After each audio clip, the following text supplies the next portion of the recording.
Multicasting is used to create logical groups of computers, which allows a single message to be sent to the group. To understand the benefits of multicasting, let's first look at what would happen without it. Suppose we have a single server that needs to send a message to 3 different devices, such as an audio stream for an online meeting. One method the server could use to reach all 3 computers is called unicasting. With a unicast, the server sends out an individual message addressed to a specific device. In this case, it would have to send 3 separate messages, one to each of the devices.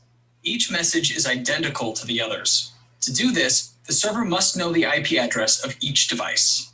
While unicasting would work, it would require the server to know the IP addresses of all the destination devices and to generate identical data streams, one for each computer.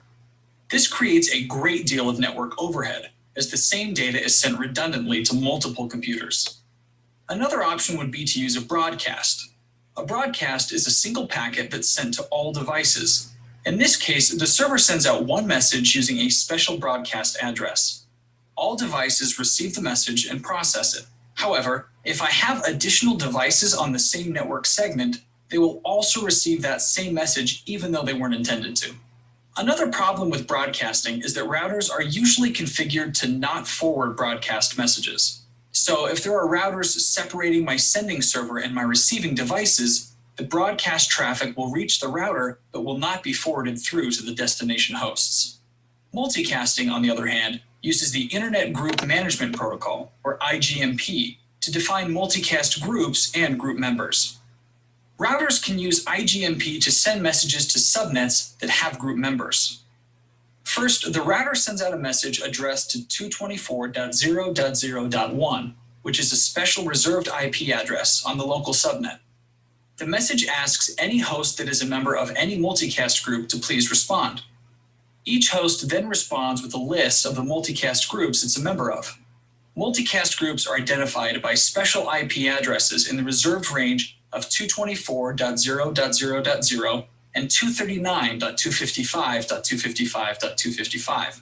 Each group has its own multicast address, although addresses within the 224.0.0.0 range are reserved for local subnet communications. As each host responds to the router then compiles a list of all of the groups that exist on the subnet. The router actually doesn't keep track of which hosts are members of which group. It only remembers that the subnet contains at least one member of each group. The router then sends a list of its groups to additional routers that are upstream between the router and the source computer. In this case, the router will send a list upstream to this router, indicating that its network contains members of groups 1, 2, and 3. When the server needs to send a message to the group, it sends a message addressed to the group's multicast IP address, such as 239.10.11.155 in this example. It sends the message to the router. The router then identifies the subnets to which group members are attached. For example, suppose this address is assigned to group 2. This router knows that members of group 2 are on this segment, so it forwards this message down to the other router. If there are segments connected to other routers that don't contain group members, this message will not be forwarded out of that segment. This router then receives the multicast packet and sends it out on the segment to which the appropriate group members are attached. Routers don't identify individual members of a group. Routers only remember which subnets have at least one group member. When a switch is used to connect hosts to routers, the multicast messages are forwarded to all hosts on the switch. In this example, we have 4 computers connected by a switch to the router. These 3 computers are members of group 2, which has a multicast address of 239.10.11.155. When the router receives a multicast packet, it creates a frame with a special destination MAC address. The MAC address of a frame containing a multicast packet always begins with 01005E. The remaining portion of the MAC address is a modified format of the multicast address. The router sends this frame to the switch. The switch checks its forwarding table for the MAC address.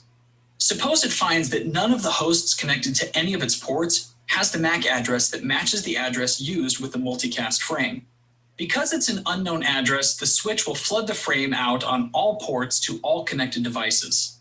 In this case, the 4th device will still see the frame even though it's not a member of the group.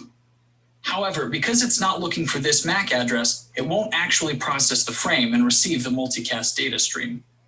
If you want to keep these frames from being forwarded to hosts that aren't a member of the multicast group, you need to purchase a switch that is capable of IGMP snooping.